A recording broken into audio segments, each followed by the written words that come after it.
Well, we're back. Should we choose to accept?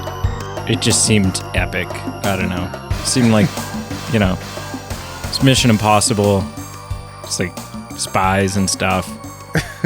You need that return of like, in a podcast, two men sit and, do you know what I mean? Like it's got that.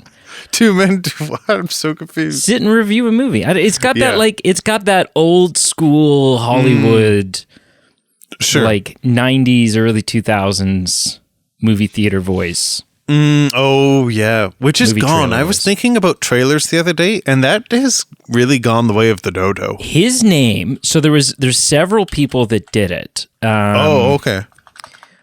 Is it Fontaine? Hang on, movie trailer voice guy. There was one guy. While you look it up, do the segue, intro the show. Hello and welcome. Welcome to the Movie Men Podcast. I am Peter, and the person about to enlighten us about that iconic voice is Brady. Yeah, so his name is Don LaFontaine. That's, for number one, that's a pretty sweet name. And he passed away in 2008. And listen, there were other people there are other people who did it. Like there's I've actually watched like a little mini documentary on them. Fascinating. There's like the go-to Disney guy, like the voice of Disney VHS tapes, where it's like, this summer, bring home Snow White and the Seven Dwarfs. Or like, this you'd know it if you heard it. I'm doing a horrible impression of it, but that main in a world, that was Don LaFontaine. And I'm looking at this. So he passed away in 2008 at the age of 68. And I'm kind of thinking that sort of lines up timeline-wise with when that started to fade out. And I mean, it makes sense, right? Maybe without Don there, the other people, like the industry, because there were certainly other people that could do it and could have filled that role. But I guess maybe it just wasn't worth it anymore. Like it was like, I don't know. Maybe it was just like in bad taste. Like maybe like, you know what? It's not the same without good old buddy.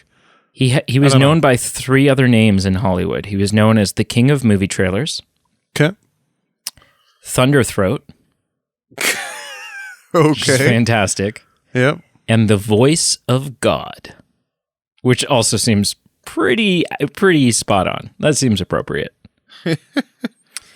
So, Mission Impossible 3. Is it officially, is it Mission Impossible 3 or is it MI3? Oh, I don't know. I've called it both. And MI3 has a ring to it, but I don't know what the official is. Mission Impossible 3. Let's see what it... Okay, we are still in the full title Mission Impossible. I know the logo for this one is just MI3. So I think either's correct.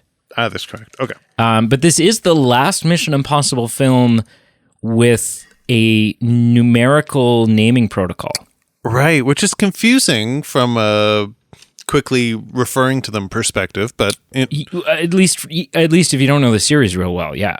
But I mean, 007 never did that. There's no 007 3.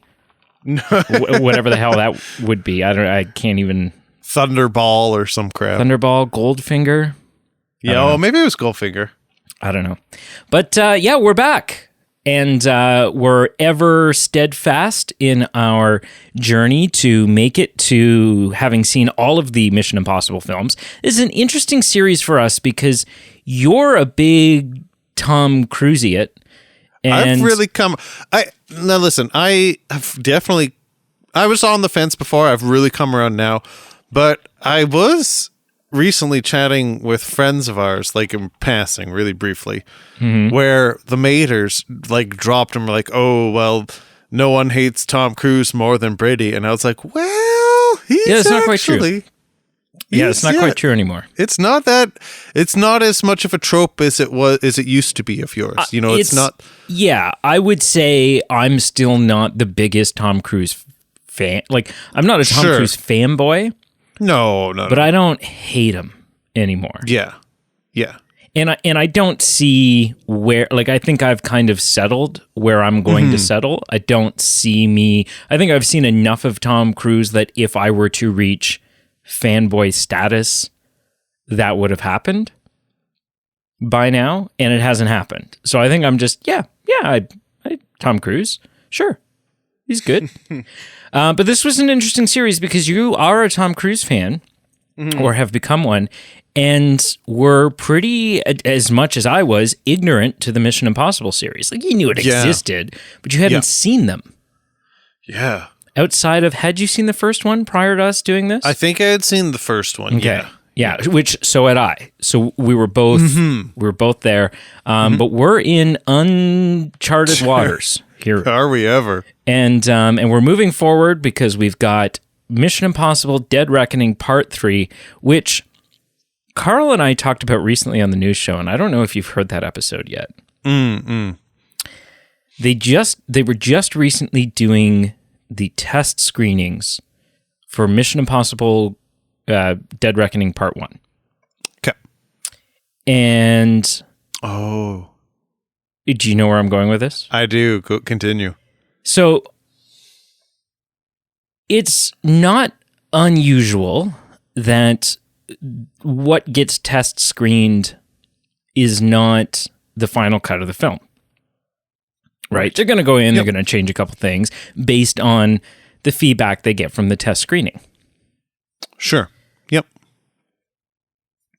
But we're not that far out. Like, Dead Reckoning comes out this summer. Yeah, we're 4 months away. If? Really 3, to be honest. Yeah. And so you can cut some.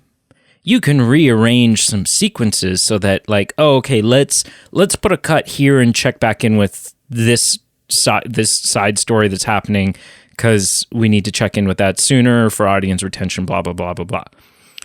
But you can't, like, it's not like the director's, it's not like the assembly edit. So the first edit that happens in a film is the assembly cut, which is basically we take everything we shot and we put it together.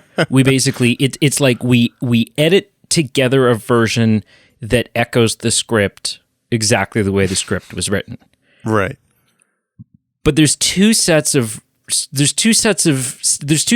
when it comes to writing a film. There's writing the script, and then there's the rewriting that happens in the editing room, right? Where you change the shot order to convey a different emotion. You cut scenes out. You basically rewrite the movie very often in the editing suite. Sure. Yep. And so that it's not uncommon for that assembly cut to be 4.5 hours long, because you've literally shot everything, and it's from a couple of different angles, and it's from whatever else. Yeah. Usually the test screening is pretty close to the length that the film is going to be, because you're this far out. And so if you're going to cut things out of it, you're maybe shaving off 5, maybe 10 minutes. Maybe. Currently, the test screening for Mission Impossible Dead Reckoning Part 1 is clocking in at just over 3.5 hours. That's a lot of Mission Impossible. So I don't know what's going on. And so I just want to cut you off, because even when you were saying in those other circumstances, maybe they'll shave off 10 minutes. Like, 10 minutes can be pretty significant of... you can remove whole storylines. Absolutely. Exactly. Storylines or character backstory, or even just really making it a seamless, smooth narrative of what you're doing. So 10 minutes can be pretty earth-shattering. You can remove a character that was in the trailer of your movie, and then now you're in a lawsuit because of it. Yeah, totally. It's possible. Totally. My phone's beeping on me here. Let me just put that on silent. So anyways, this is what we do. We sit down, much like it's basically the same formula as our Mission Impossible series. So we're going to sit down. We watch same as our James Bond series. That's absolutely what I meant. Yep. We watch the movie, and then we rank the film on 8 different categories. Those categories very quickly being plot, Tom Cruise's performance, villain, gadgets, fights, fights / action, romantic interest. Tom Cruise is a pilot, so we should critique his flights. And something I was thinking during this movie was, is it contractually obligated right at this point for any Tom Cruise film that he has to ride a motorcycle on an airstrip? Because I was just like, okay, are we recycling Top Gun footage here? Like, what's happening? Fights / action, romantic interest, supporting characters, and the intro sequence. So that's the tee up to the film that happens before and including the theme song with the on-screen graphics and so on and so forth. Yeah, so that's it. That's it. Mm-hmm. Let's dive in. Very fun set of critiques. Mm-hmm. Let's dive in. And so then we take all those 8 categories, we give each one of them a number on a scale of 1 to 10. We take those 8 numbers, we average them, and that gives us our as objective as we can get rating for the film. It kind of removes, like, the point of it is to sort of remove that gut reaction number that you would give it. Mm-hmm. It forces you to break down the elements and go, okay, well, how, on a more analytical level, how is this film? Okay, so let's jump right in. And just have like a standardized approach, which so that you're afforded that opportunity when you have a serial series of like 7 films. Yes, yeah, exactly. Yeah. So let's dive right in, shall we? Absolutely. The first category up is plot. Now I'm going to shock you. I gave the plot of this film a 10 out of 10. Oh my Lord. Good heavens. For several reasons. One is it's floor me. It's not, it's a little like spy movie tropey, but it's not near as spy movie tropey as the last 2 that we've gotten, right? The last 2 being, there's a list with the identity of all of our secret agents, and that's, blah, blah, blah. And then this one, and then the second one was like, there's a bioengineered super virus. This is just like, okay, come on. So this was a little less, yes, we're dealing with essentially like a nuclear device, blah, blah, blah. But you can't entirely avoid that altogether, right? These films are going to have something of that kind of element in them, because that's the world these characters are living in and dealing with. Yep. It's entertaining. You've got twists. You've got double twists. You've got twists that have duped you twice. You have it becoming, you have the motives of our character becoming so personal on a level that we've not seen it become personal before, with bringing his wife into it. And I'd say not only that, but for me, it was just after we've watched all these James Bond films on a level that just I wasn't even expecting in such a action-y series of a film. Yes. Right? Like, it's just for not only Mission Impossible, it was shocking for me, but just like as an industry, or like in the genre, it was quite surprising to me. You have a really nice and not cheesy feeling representation of Ethan balancing, like, he's kind of walked away from it because he wants a quieter home life now, and he's kind of getting drawn back in because it is personal. And so he feels a connection to this mission even before his wife gets dragged into it. And so he's kind of balancing that home life and like this facade that he works at the Department of Transportation and like, and so all of those things would have given this like a 7, 8, maybe an 8.5. We don't do 0.5s for these categories, but it would have elevated it up.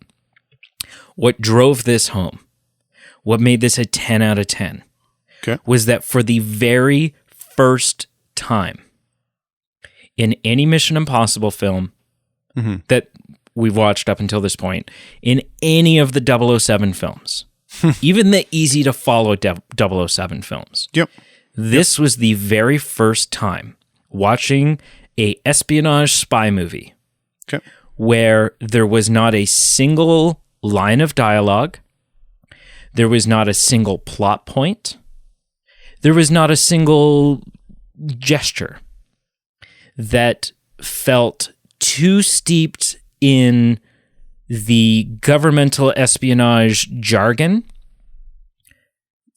that I found it difficult to follow. Even movies that are like easy to, like Casino Royale's not that difficult to follow.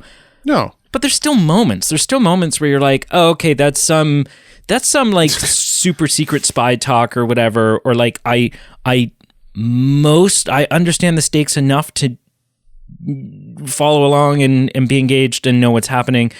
But there's like one or two details that seem a little like, right. I would have to have a job with the government in order to understand the implications of what's being said. Right. You're taking it on faith at times. Yes. That never happened. I was so engaged. I never had a moment where I was like, okay, I'm a little lost. I was with this the whole way through, and I did not realize how refreshing that was going to be until it happened. And that elevated this to a 10 out of 10. Sir, what do you give the plot? Yeah, I'd be lying if I said I wasn't shocked, because 10 out of 10 is it's something. High, man. Yeah. I didn't dislike it. Don't get me wrong. I gave it a 7 out of 10, so I didn't have any problems with That's the still plot. Respectable. Very respectable. And very respectable for J.J. Abrams making his directing debut, not only in this series, but I think it was his first directing feature ever. I got to tell you, the second J.J. Abrams' name came up on the screen, I like refocused my attention on the scene and like started looking at like windows in the background and stuff of this convenience store. And I'm like, oh yeah, there are the lens flares. There they are. It's like, this is, but it never got obnoxious. It didn't get obnoxious the way that it did in like the Star Trek movies, where you're just like, I can't even see anyone on the screen for these lens flares. Like, what is happening? But they were definitely there. He started out with them in his career, apparently. Interesting.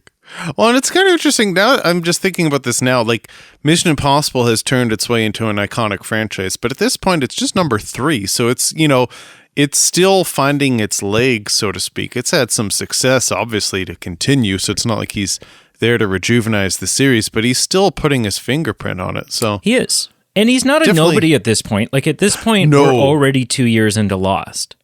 Yeah. And so, like, definitely when I say debut directorial, he has a boatload of experience in like producing things and being involved creatively, just not directing. So, which is crazy because then the next feature film that he directs, what is it? Is Star Trek. Oh, it is. Okay. So this guy just like they just handed him the keys to like iconic reboot franchises, and then he only does like so he does Star Trek. And then he does Super 8, which was I enjoyed, but it was more of like a niche thing. Which we've reviewed, so check it out if you haven't. Then the sequel to Star Trek, and then Star Wars. Okay. Like he just he was like, here, I'm the guy. Like, it's like, yeah, if it's not an iconic franchise, don't waste my time. Exactly. But yeah, honestly, my notes are eerily similar to yours. So what my comment was, easy to follow. Boom, you hit it. Absolutely. And that's worth its weight in gold. And as it relates to that, it's not only just easy to watch as a viewer, but then it makes the characters a bit more interesting or a bit more understandable, because you understand what they're motivated for at that point and what their purpose is, because you know what is exactly happening at every moment. And so I feel like it makes the story better, but it makes the characters better too. And, it's not without its fault. There was a couple small moments where I maybe just like raised an eyebrow or went, huh? And maybe, minor things I'm talking about those. So not to the point of it being a problem, not to the point of some of the issues we've had in other spy movies we've reviewed. So, maybe that's why I didn't give it a 10 out of 10, but I gave it a 7 out of 10. No problems with the plot here. Super fair. Cool. Tom Cruise performance. I gave it an 8. Okay. Yeah. And it only kind of recovered that 8 right towards the end, if I'm being honest. Oh, really? So there was a moment, I think on the plane, when he opens up like the floor of the plane and is dangling the villain from the thing. Yeah. And I thought to myself, this is fun. It's fun because it's Tom Cruise. Like there's certainly a fun element to it because it's Tom Cruise. But I'd be like, but nothing about this is like, Tom Cruise isn't blowing me away. He's not showing a level of acting chops or whatever that I couldn't, that if it were Matt Damon hanging the guy out of the plane right now, that I wouldn't feel just as much, that I wouldn't be, just as into. And so I was kind of lukewarm through a lot of this up until what ultimately raised this number was Tom's performance during the time that the charge has been activated inside his head. Oh. Just him trying to communicate instructions to Julia. And I don't know. It's just like, I bought it. I really, really, really bought. Because when Lindsay has the charge activated in her head, she's doing it like she's in pain and it's awful and she can't, but she doesn't have a lot of stuff to do during that time. So she's kind of just laying there in agony, screaming a bunch.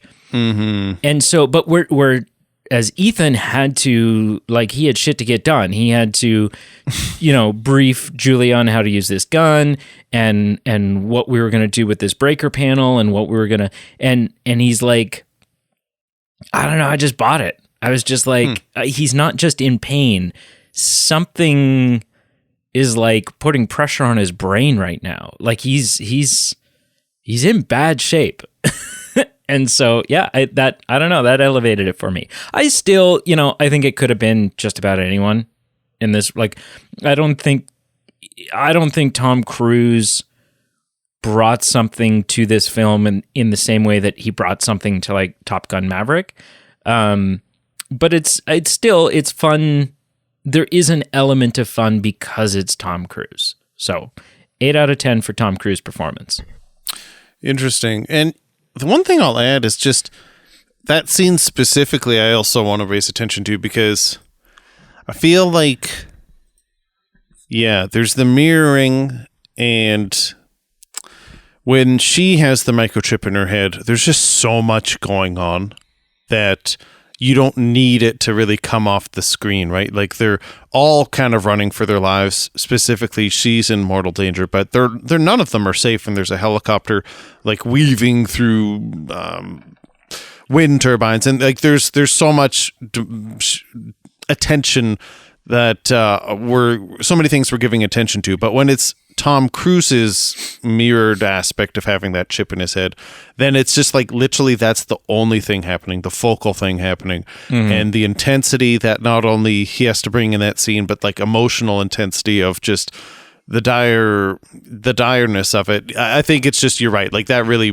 brings it forward, and that's a really, really intense scene compared to what is demanded of that happening at the beginning with a different character. But I gave Tom Cruise's performance a 7. I'm on the 7 boat so far. I think Ethan is great here. I think he's improved as much as I liked the corny one in MI2. He was just very different. He seemed way too James Bondy in number 2, where he was just like flipping around cars on like mountaintop highways and kind of being a bit too cocky. He's channeling his Sean Connery a little too much. A little too much. Like just like one scene he's being James Bond-esque, and then he wakes up next to the woman the next scene. So I was pretty happy with MI3.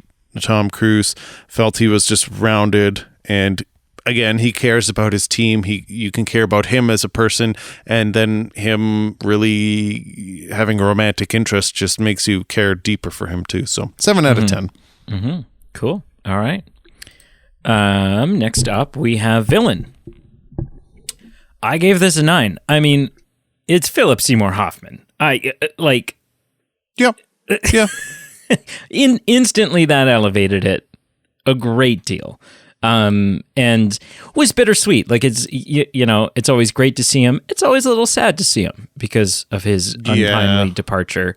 But Owen Davian, I thought was fantastic. And then there's two things that are kind of like coupled in with this. But I'll stick with Owen Davian for a second. He had this I'm in charge. He channeled a little bit of a Joker essence when he's being dangled out of a plane, but completely keeping his cool. Like he doesn't break. Yeah, that's true. And that was just like, oh shit. Like, chilling. We got nothing on this guy. Like, this guy is unbreakable. So there's that. Then we have, although not a villain, for a while the film portrays him as one. We have Lawrence Fishburne as Theodore Brassel. And I mean, it's Lawrence Fishburne. He's fantastic. Chef's kiss. Yeah. Chef's kiss. So that was awesome. Mm-hmm. And then you have Musgrave, who turns out to be actually a villain. And this is like the double twist that happens because we're trusting him. He's like our only inside guy when we're lip reading. And played by Billy Crudup, who I also absolutely adore. He's a little lesser known, I think, for a lot of people. Like some people might not be familiar with him. But he is in the 2009 Zack Snyder Watchmen, the one that had like Patrick Wilson and and Jackie Earle Haley in it. He played Dr. Manhattan. He's the blue. Oh, okay. He's the blue guy in that. He was in Big Fish, which is a movie I love. He was in Almost Famous, in a bunch of things. But I absolutely. Oh, and he also in the DCU he played Barry Allen's father. He was the imprisoned father of the Flash. So, interesting. Okay. I thought the twists around this villain were just fantastic because essentially we had two villains and we don't find out until the very end who the second one is. It turns out that Lawrence Fishburne's character, who you very much are like hating, you're like, this guy's scum throughout this film. And then he's like the greatest guy at the end. And you're like, oh, this is good. Because even before we know that he's bad, he's a dick. He's like a bureaucratic ass. And we don't like, he's towing just kind the of, line. He's towing the line. Yeah, he totally is. And he's just kind of in the way and he's a total pain in the ass. But, right up at the end, he's like, they're like shooting little like pokes at each other. Like, I'll tell you what the rabbit's foot is if you promise to stay on. And, he says, you're not leaving. You're not thinking about leaving, are you? This is the best line of the movie. You're not thinking about leaving, are you? And Ethan Hunt says, I'm thinking about going on my honeymoon. I've earned a break. But anyways, no, villain 9 out of 10 for sure. Cool. I'm actually the exact same. I gave it a 9 as well. I mirror a lot of the things that you say, and let me just see exactly what I wrote. So obviously, just chilling, amazing, and I will even say, made for an uncomfortable viewing. Like I felt angst and anger, and we'll get into this when we give our scores. I didn't have any problems with MI3. But I didn't enjoy it. Oh, really? Oh, okay. And I think it really boils down to nothing wrong with the film, nothing wrong with Ethan, nothing wrong with the narrative, the plot, things like that. Just unlike specifically number 2, that was corny and just action-packed and a lot of fun. This was pretty serious. I found this one, it was just so serious and so much angst because Ethan has leverage. He, it's not just Ethan anymore. He's got a loved one, and you've got this psychopath kind of villain who has Ethan kind of where he wants him, right? So you're always feeling on the edge of Ethan's not in control, and not only is he not in control, this villain is going to try and do some quite sinister things to get to Ethan. So I feel like for that reason, it wasn't the most enjoyable viewing of a film, and it wasn't the most enjoyable villain, but I still had to give it a 9. It was a well written villain, well written part. It just is uncomfortable. And I will just say the reason I didn't give it a 10 is just I feel like if he had a bit more backstory and a bit more motivation, I think that would have elevated it to a 10 for me. You know, like in Casino Royale, you have Le Chiffre and you get a bit of backstory of like his underpinnings and the pressures he's facing and a bit more insight into what's fueling him. Sure. I think if we had a bit of that for this, it would have been a perfect villain, but it was still incredible. Still incredible. Cool. Next up, we have gadgets. Notoriously a category that I put a lot of stock into. I feel like it's 99% of why we're reviewing these films. It's just because I want to see some crazy. I want to see laser watches and stuff. Yeah, don't we all? I gave it an 8, and that's higher than some people might think because this wasn't a particularly gadget-heavy movie. In terms of like your traditional cheesy spy gadgets, right? We didn't have the exploding gum. We didn't have we didn't have any laser watches. We didn't have, stuff like that. But what was there this time around, I think really made up for it. And so this time our mission briefing comes in the form of a disposable camera. I thought that was pretty cool. I thought that was neat. An interesting, fun way to because you kind of have to, you have to keep reinventing that, right? You got to do it a little different each time. Otherwise it just becomes stagnant. Yep. So that was fun. There's the metal freezing, shattering foam that gets sprayed on the side of the transport vehicle. True. Yep. So that was a lot of fun. There's some call tracing stuff and some guns that shoot out little tracers and trackers and stuff like that, which was, it's fine. It's just kind of is what it is. But for me, and this kind of could fit into action, but I'm tacking it into gadgets because it was such a gadget heavy moment. The breaking into the Vatican. When Tom Cruise rappels up this wall, runs up the side of this wall, right? Hands free. Yeah, that was cool. And the music's going, is whatever else, and then comes down the other side, right? And does his whole take the little picture and stick it in front of the camera so that the camera thinks it's just looking at whatever, and so that's fun. That was very spy feeling. But then something about the icing on the cake, the fantastic moment was he's doing all this as a ridiculous looking courier driver. And he reaches the other side and in a split second that disguises off and he's now a pope or he's not a pope. He's a cardinal. He's a bishop whatever. Or whatever. And that was, to me, was just I was grinning ear to ear. I was that was sweet. The other thing that's probably really worth noting is we get a little bit more, some tangibility, some grounding of the whole how this mask thing works. It's still ridiculous at the end of the day. Oh, absolutely. It's still ridiculous. Yep. But we do see okay, we scan in the face.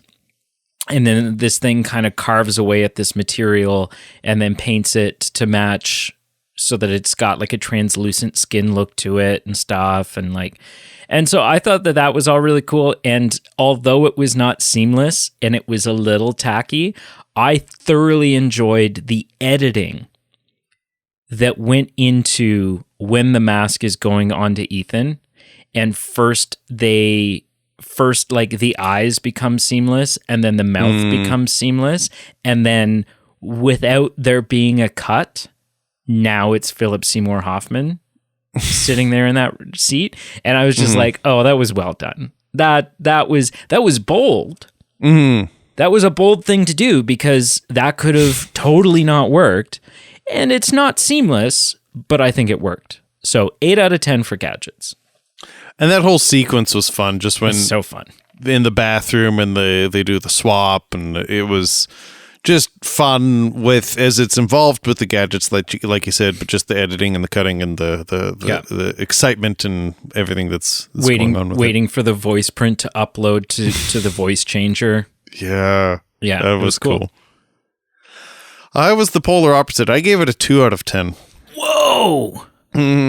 Whoa! Just good gravy.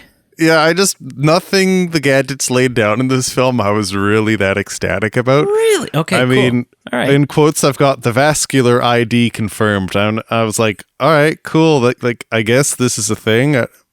Sure. All right. The defibrillators from like 1904 that took 6 years to charge. Like, yeah, okay, Captain Medical Industry. I'm just saying, like, this is Mission Impossible or whatever they're called is like a tech forefront, like super incredible resources, and yet they've got these crap medical devices. The nasal implants were insane. That was and so like cool. It was used as a narrative piece that was terrifying. So like that is okay. That's something. And the graphic way in which we see like what happens, because you don't know the size of the charge until it goes off. I'm like, is everyone in this vehicle at risk? Like, what is how graphic is this going to be? And her head doesn't burst open, so it's not like graphic in that sense. No, but it's still like the discoloration of her eye and the fact that her eye kind of like disconnects and goes sideways. And like I was like, as that was happening, I was like, oh, Pete hated that, but I thought it was wicked. Right. But yeah, and the masks, I said they were used again, and like you said, they were used in a good way, and you got some really cool sequences out of them. And yeah, getting a bit of the science behind them was a bit of fun too. And I think I finally came to a realization when I started scoring this. At this point, I made a note that I really preferred the corniness of the MI2 gadgets. And then I think just in general, I think I preferred the corniness of MI2 in general. And I think I'm retroactively like bumping up what I scored that movie up by like 1 overall point. Just because I don't know that you can do that. I call me crazy. Call me crazy. That breaks down everything that the scoring system stands for. I know, but I'm crazy. I'm crazy. No arguments here. Okay, 2 out of 10. Moving on to fights and action. I also gave this a 9. I thought the action sequences in this were fantastic. Santa Maria. Like whether it's him jumping from one roof, like swinging from one roof over to the next, and then landing on it and like sliding down and like having only so long to take the guards out before he has to like twist around and try to like, he's not out of the woods. He's like sliding down this thing. I thought that was great. There's like some car chasey moments that are a lot of fun. There's some helicopter moments that are a lot of fun. Yep. But really like at the moment that like I was grinning ear to ear so many times in this film. But one of the moments was, they've got 5 minutes to go to make this phone call. Right. And the plan is that Ethan's going to get to the roof and he's going to parachute off the roof. He's going to space jump off the roof, which is already risky because it's kind of just barely high enough in order to do this successfully. And then just this phone call comes through and it happens so fast. Like the timing is perfect. This phone call comes through and it's like, I've got the rabbit's foot, but I can't get to the roof. What? Look up. And he just like comes out the window and then the parachute's happening. And then he like crashes through another window.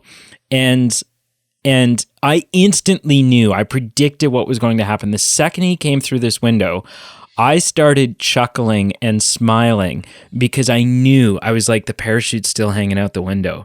He's going back out this window. Like as soon as there's a gust of wind, he's gone. And sure enough, he was. It was entertaining.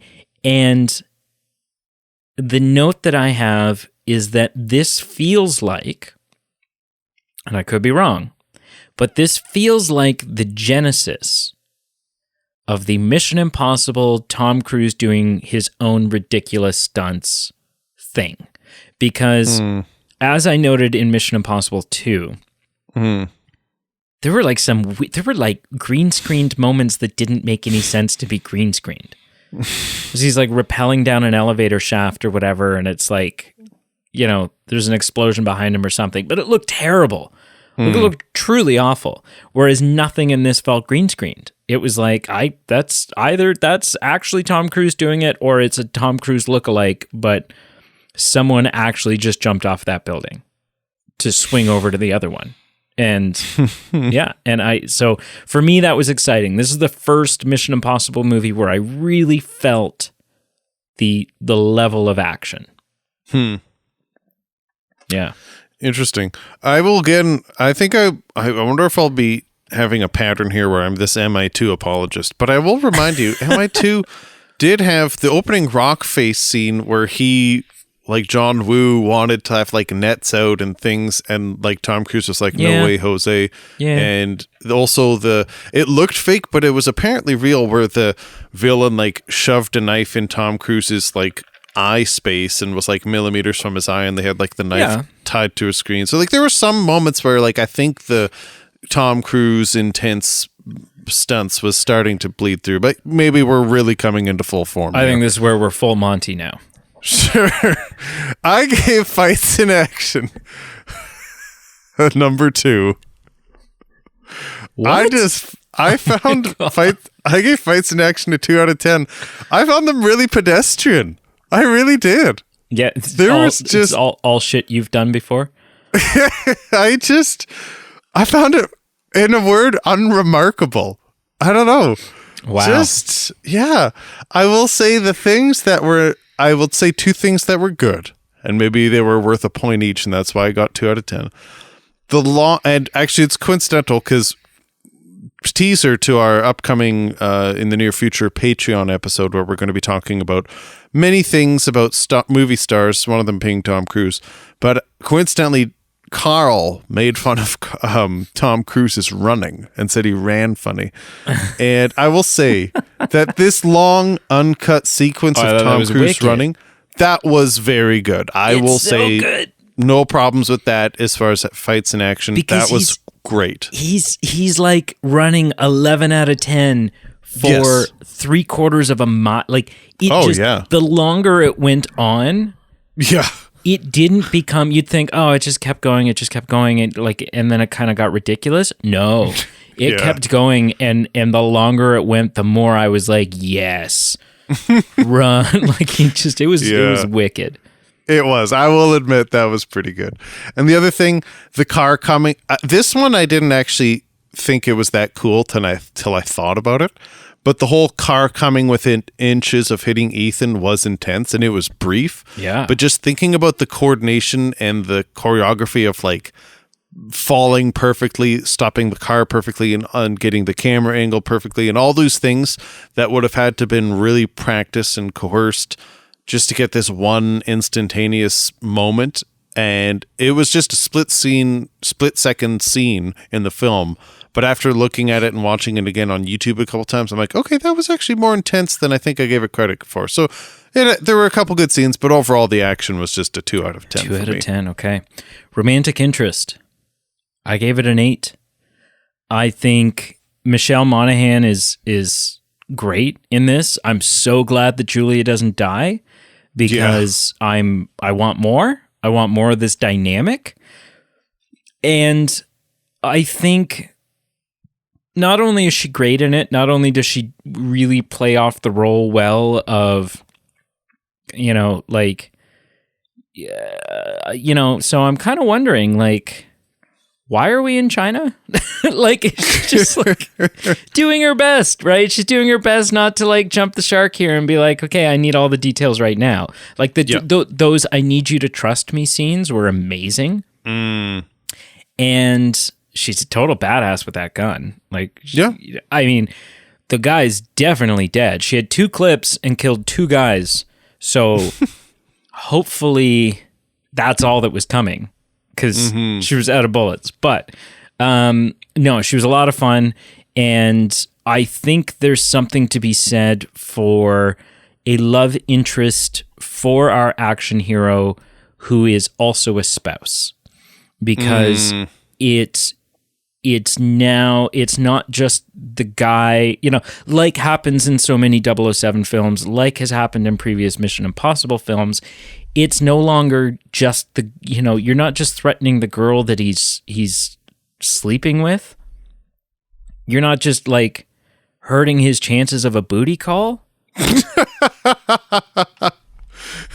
You've gone after his family now. Yeah. That's a different game altogether. And so it just elevates it. It elevates it so much. After his booty call. It's true. It's exactly what it is. Yeah. Right? The girlfriend dies, and then he's like, I don't know how to end this film now. Like, I've got this boat sitting here waiting right by the dock. So if we don't leave having sex on this boat, then what do I do? I just roll the credits, I guess. Like but this was like, now he's got someone to go home to. They're going off on their honeymoon. It's like it just felt more. There's just more to it. So yeah, 8 out of 10. Very cool. I wasn't too far off. I didn't give it an 8. I gave it a 6, and I thought it was good. I really enjoyed Michelle Monaghan. I think my only reason not giving it higher is, as much as I liked her in it, I feel I could have had her be a bit of a bigger role. And I understand that gets into tough territories where Ethan is your protagonist and she's not part of the team. So it would be like, why is she there all the time? So and I don't know how I would change that, but I think I just wanted her a little bit more involved. And just with her not dying, which was a good thing, and knowing that there's so many more films, and us being in the dark because we haven't seen the other films, I am just curious where we're going from here, because that's a dynamic that it's hinted at a couple times in James Bond, and then due to plot reasons we never have to deal with it. And I'm just curious what's going to happen here. Like, is she going to get food poisoning and always be at home feeling under the weather in all the other movies and we never see her? Or is she going to skip town because she says, I'm just curious where they go with this from a narrative perspective. If I had to guess, in order to include her more in the show, or in the movies moving forward, yeah, I would guess that that she's going to end up working a desk job at IMF. You know what? That makes more sense. That's more believable than, hey, she's a field agent, because that wouldn't just make any sense. Which would also create for some fantastic on the phone with him right before he does something very risky, trying to talk him out of it, saying the potential goodbyes. It would create a lot of really great story moments. It could also make, to the opposite of what you're saying, some intense moments. I could see some absolutely funny moments where they're talking on an earpiece with each other, where she's saying oh, make sure you pick up the milk on the way home, and he's snapping a terrorist's neck or something. Some really fun. Says something kind of risque, not realizing there's other people on the comm channel or whatever it is. Yeah. Right. Yeah. Yeah. Oh. Okay. And the only thing I'll say is, how long was her dang lunch break at work? To get married and do quote unquote other things in the broom closet? My lord. Yeah. Yeah. I don't think any of those sterile supplies are sterile anymore. That's neither here nor there. Moving on, supporting characters. I gave it a 7. Yeah, I gave it a 7. We've already talked about, we have Michelle Monaghan. We have Ving Rhames is back as Luthor. Thank God. Fantastic. I was lukewarm to him showing up in the second one. I was like, oh, okay, what? But I think once I just accepted that this is the dynamic of this franchise, then him showing up was great. Made sense. Yep. We have Jonathan Rhys-Meyers as Declan. I have to say that was kind of unexpected. I'm not really familiar with his movies, but I was quite surprised he was here. Yeah, and I could just I want him to narrate. I want him to do an audiobook and I'll buy the audiobook because just that accent is something else. Carrie Russell as Lindsay Ferris was. I'm gonna have to. You keep going. I'm gonna have to Google who that is. That's the Carrie. That's the daughter of Kurt Russell. Isn't that Kate Hudson? I thought. Isn't that a daughter of his? It also is, absolutely. Okay. So wait, what did you say, Carrie? Someone can have more than one child. No, I'm not saying. So you said Carrie Russell? Mm-hmm. Carrie. Keri. Carrie Russell. Okay, all right. I'm not saying you can only have one child or something. I mean, whoever she is, she's in Cocaine Bear. She is? Apparently. She's also in Honey, I Blew Up the Kid. She's also in Star Wars Rise of Skywalker. She is. She's in Dawn of the Planet of the Apes. Do you want to just go through the whole, like, what are we... What are we doing here? Just found out she existed, so I'm just surprised she's in all these movies that I've seen. Yeah, because Kurt Russell's got at least 3 kids, right? He's got... Oh, that's something new I learned. He's got Carrie Russell, okay. who we saw in this film. Oh, I think I recognize her from, like, there's a picture from the 90s that I maybe recognize now. Yeah. We have Kate Hudson. And then we have Wyatt Russell, who was the guy from, he's in the MCU now, right? He was in Falcon and Winter Soldier. I think I recognize her. I think she was like the babysitter in Honey, I Blew Up the Kids. So I'm on the same page. I'm here now. Yeah. Yep. She's the one that kind of gets roped along and they make out in the convertible in the pocket. Right. Yeah. See, we're all caught up. But either way, I gave it a 7 out of 10, especially because we get the introduction of Simon Pegg as Benji, who I knew was coming in this series. I did not know it was in this one. I kind of figured maybe it was in the next one. But he's Simon Pegg. He's a welcome addition. He's more than a welcome addition. 7 out of 10. You won't believe this. 2 out of 10. I actually gave a score higher than you. I gave 8 out of 10. I also thought, what a strong category. I love Luther. I am just, that is one of my favorite things, aside from the music in this show. Luther recurring is something I didn't realize I would be as into as I am. Right. So Luther was amazing. Lawrence Fishburne, we've touched on, was amazing. Take the red Did you mention the Aaron Paul cameo? No, to hell with him. No, I did. No, I didn't. But like, I did a double take. I'm like, is that the guy from Breaking Bad? Like, what's going on here? And you mentioned Jonathan Rhys Meyers. Yep, he was good. Mm-hmm. I didn't mind Simon Pegg. I just find he's a little annoying. Like I think it's just that most of his scenes, it's where Tom Cruise is requiring something timely to happen. And it's like, I feel the angst of like Simon Pegg, just do what he's asking. And he's just a bit of a bumbling, like, oh, it's not protocol. Yeah, but I mean, he's also asking him to commit treason. Yeah, absolutely. It makes sense. It for sure makes sense. Like, I would probably also hesitate. But yeah, I gave it 8 out of 10. This was a jam-packed section. Final category. Intro sequence. Yep. I gave this a 9 out of 10. Oh my good. And it was almost a 10 out of 10, but I'll tell you what brought it down. This was so intense.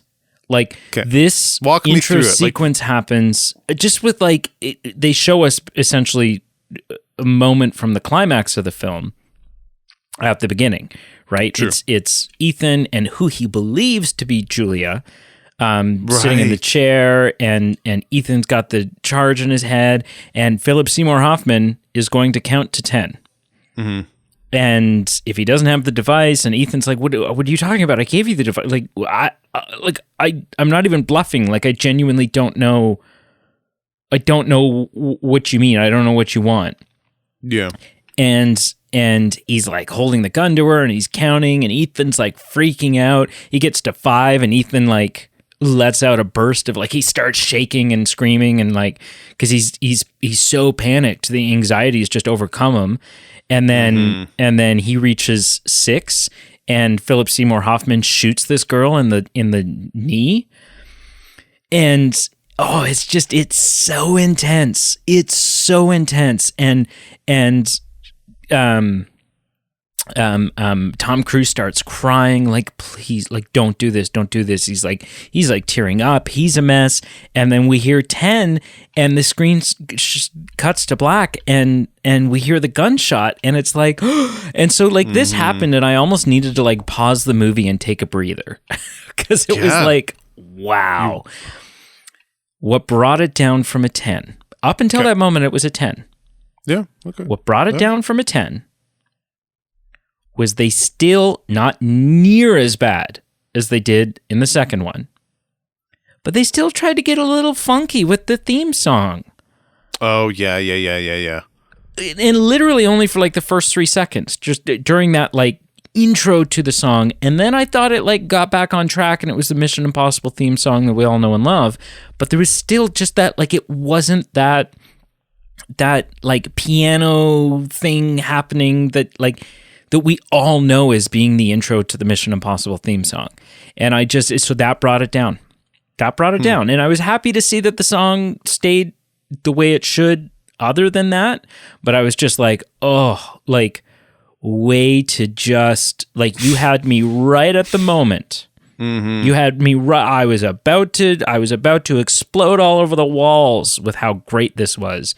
And then you just snuffed out my flame like that. And so that brought it down. It brought it down to a 9. But I loved this intro sequence. I absolutely loved it. 9 out of 10.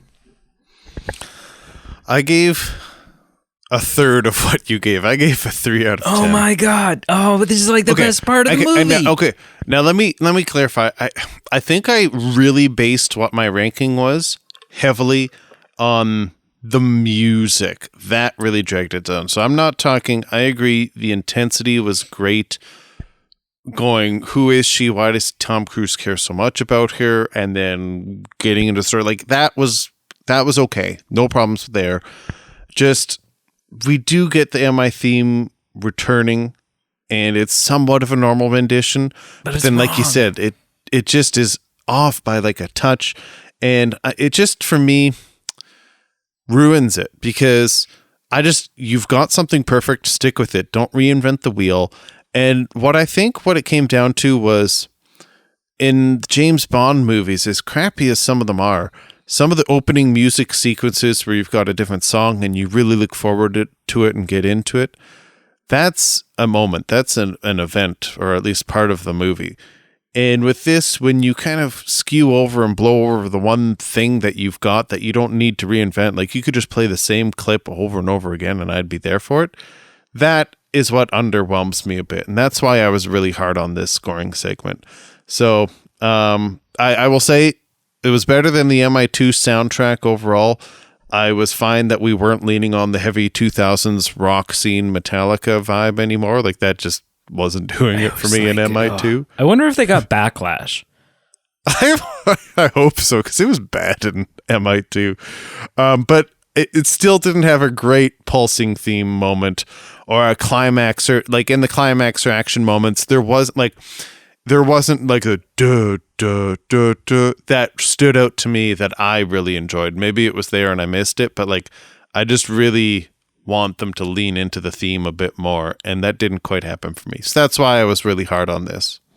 Yeah, like like especially that, and I'm going to butcher it here, but that like starting where it's like yes, you just you know what's coming. And you got it in number 1, and you got it maybe at the beginning, but you for sure even got it at the end of number 1. Oh, number 1 was flawless. And it was flawless, and it was such a perfect sequence where you get him sitting in a plane, and we've all had our laughs. Burning and yeah. And well, at the end of number 1, I'm talking where everyone's been happy. Yeah. We've done what we needed to do, and Tom Cruise is ordering a movie to watch in the plane, and then like this message is for me, and then you get the tingling of the piano, and it's only maybe a second or 2 at most, and as the audience, you're like, oh yeah, I know what's coming. That's not something that we need to evolve. that. No! Like, leave that. Have everyone start the same and have it end with teeing up the next mission. Yes. I literally said that. We're on the same page here. Honestly, copy and paste every single movie. You're right. Like, we don't need to reinvent the wheel. Yeah. Okay. First of all, I'm amazed that we're on the same page about something with this film. Yeah, that is. Second of all, it's time to tally our scores. So if I take all those numbers and I average them up, and I'm going to do a quick recap here. So Mission Impossible 1, I gave a 7.25. Okay.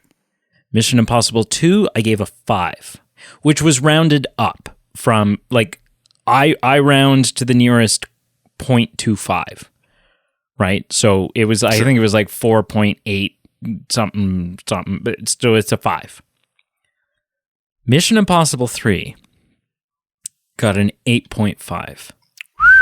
And I'm telling you right now, this is top 3 of the greatest spy movies I've ever seen in my life. Wow. I really liked this movie. You're drinking the Kool-Aid. Really liked it. Yeah, I really liked it. What does your score reveal? And sorry, just to confirm, so this is the highest scoring of the 3 then for you? Yes, so the next closest was Mission Impossible 1 with a 7.25. So this is 1.25 of a ranking higher. Okay. 10.2%. Gotcha. Well, I gave MI2 a 7 retroactively. I gave Mission Impossible a 6, and I gave Mission Impossible a 5. So I gave a 5 out of 10.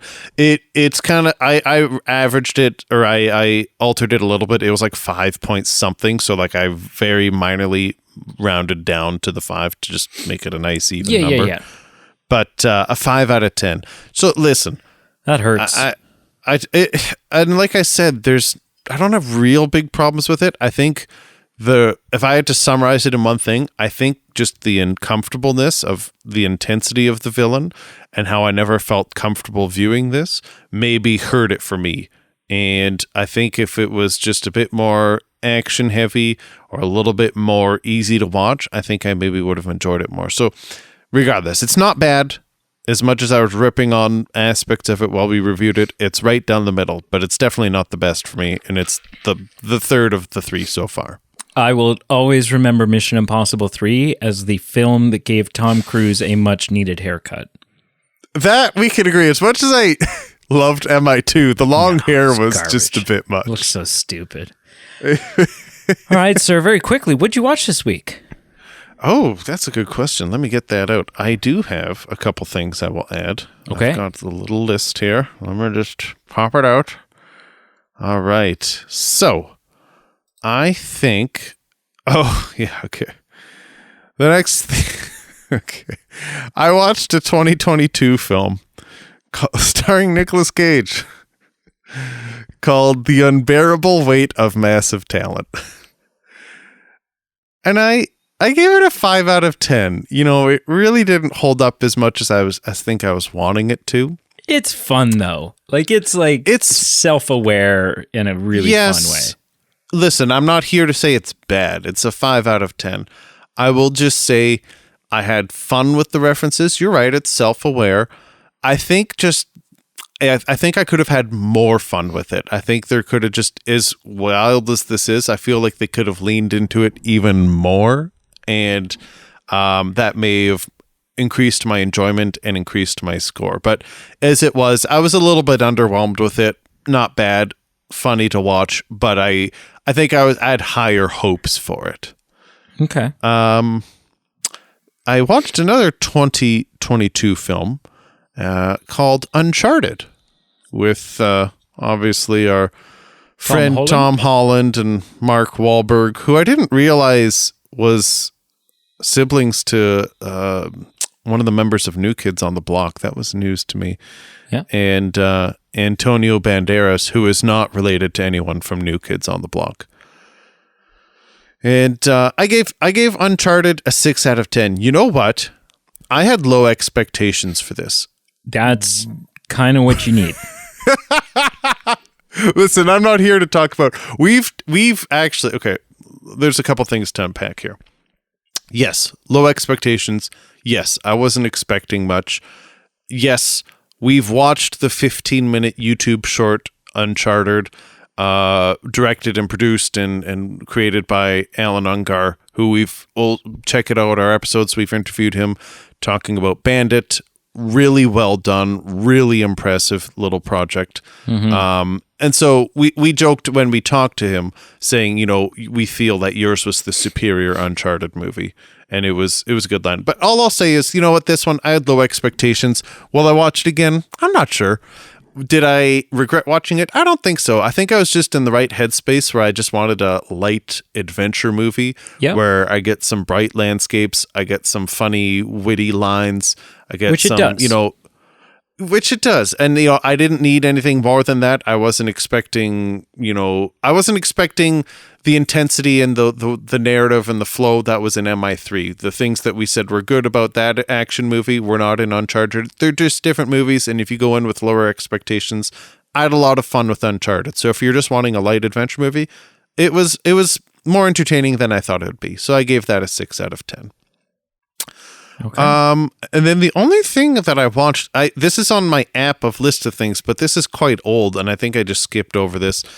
When it was seasonally appropriate, I watched Valentine's Day, Closer to Valentine's Day. Oh, okay. And, it's got the pretty much, any famous person you've ever It's quite seen an in Hollywood ensemble cast. Is in it. It's got Scream 3's Patrick Dempsey. Mm-hmm. And I like that it's Scream 3's Patrick Dempsey and not Grey's Anatomy's. Well, just hold the phone, Mr. Brady. It's got Scream 4's Emma Roberts. Yeah. Oh, yeah.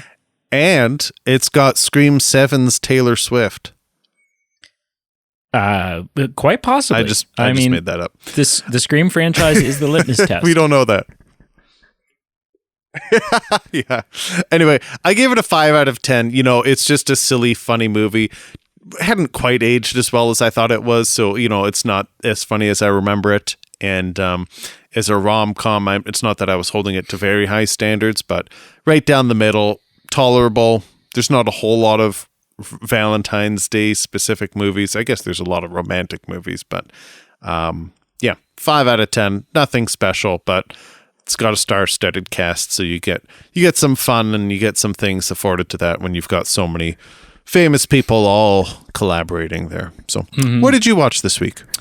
Not much, but I will. But definitely something. So a long time ago, I probably mentioned that I had watched Captain America, the first Captain America movie, because here at home we were looking at watching through the MCU in timeline order. Oh, not in the order of release, but in the order, like the in-universe chronological order. Cool. And so, and that was forever ago. We watched that, and then we started watching the next thing. Technically, was the Agent Carter TV show. We watched about 3 episodes of Agent Carter, and then I was just kind of like, is this necessary? Like, is this, I don't know. Life is short. Do I need to commit to this? Yeah, they're answering questions I don't need. So we've decided to sort of like... They're answering questions I don't need. Yeah, so I was just kind of like, let's revise this. Let's stick to like MCU proper, so the films, and then like the Disney Plus shows. Yeah. And so this past week we watched Iron Man, the first Iron Man. Nice. I don't think I've watched it since I saw it in theaters, to be quite honest. Wow. Yeah. And then Iron Man 2. Nice. And next up on the docket, which I think we're going to watch tonight, is The Incredible Hulk with Edward Norton as Hulk and Liv Tyler. What? She's in that? Yeah. Oh my gosh. Sure is. As Betty Ross. Yeah. And that's it. I mean, nice. we finally finished 2.5 Men. Oh, nice. And so now our half-hour show that we throw on when we've only got like half hour to watch something, we've gone back to, we were watching through The Simpsons. And we got to like middle of season 3 or something, and then just kind of like moved on to other things. So we're back on The Simpsons. Nice. So, and that's it. Right on. That's all I watched. Cool. Yeah. All right, wrap it up, sir. Well, thank you so much for listening. Check out our socials below, like, follow, subscribe. Give us a good rate and review wherever you can. We love hearing back from you. So whether it's sending us a message, whether it's commenting, giving us a like, we do enjoy that. Please consider checking out our Patreon page, our merchandise page. Help us support the show, keep it running, and help us give you some perks back. Perks such as increased voting power, depending on what tier you go to, occasional live stream, occasional bonus content, occasional input for what voting options we have, and dropping a teaser. We do have an upcoming Patreon bonus episode coming up, so there's all our backlog of extra content that you can access, but we've also got new upcoming bonus content coming forward as well. So just all the more reasons to for as little as $1 a month, help the show pay its bills and grow. And to all our existing Patreon supporters, we honestly, sincerely thank you so much. And to everyone who listens, we also thank you so very much. Did you mention our merch? Did you plug our merch? Very briefly, I didn't get into how we've got onesies and twosies and water wings. Mm-hmm. Yep. Surprisingly big seller. I like the movie men's sombrero we have. Uh-huh. Yeah. And that's about it. There's other good merch there too, though. Yeah. Socks and whatnot. Yeah. We should get into, those like little stupid like fingernail covers you put on your dog so it doesn't scratch your floor. We'd have to print the logo so small that you wouldn't be able to read it, but yeah. But I'm not sure. But we'd know. Yeah, I'm not. Know. Yeah.